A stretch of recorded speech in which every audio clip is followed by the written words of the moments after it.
Honourable Leader of the Official Opposition. Thank you, Mr. Speaker. Well, most people actually celebrate paying off a loan, not actually getting a loan. But last December, the Premier spent $16,000 in taxpayer money for a Muskrat Falls sanctioned party in the lobby of the Confederation Building. This evening, she will begin holding a party in the same lobby. So I ask the Premier, how can you justify spending thousands of dollars of taxpayer money for a repeat of last year's announcement? Good job. The Honourable the Premier. Thank you, Mr. Speaker.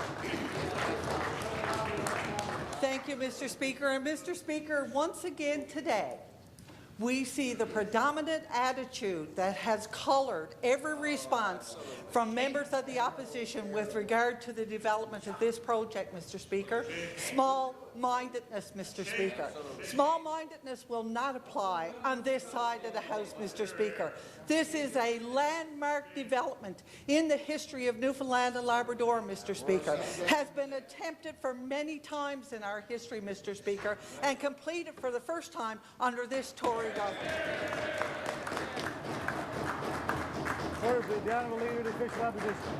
Well, the Premier might throw some comments about being small-minded, but I am not at all small-minded about this project. We will continue to ask questions about this. Matter of fact, we wish we could ask questions tomorrow because we understand that the House of Assembly will be closing today.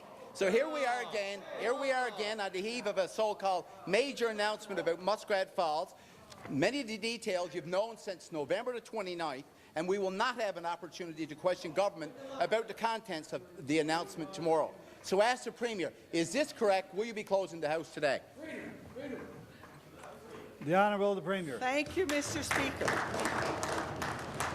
Mr. Speaker, the Leader of the Opposition is prone to point out on a regular basis that this is question period, and they get to determine what questions they ask, Mr. Speaker. Mr. Speaker, he just pointed out in his first question that the loan guarantee has been in place since 2012. The conditions precedent have been worked on since that time. Any pertinent questions, Mr. Speaker, he has had with regard to the financing of Muskrat Falls, Mr. Speaker, he's had ample opportunity to address in this House in the last 6 weeks.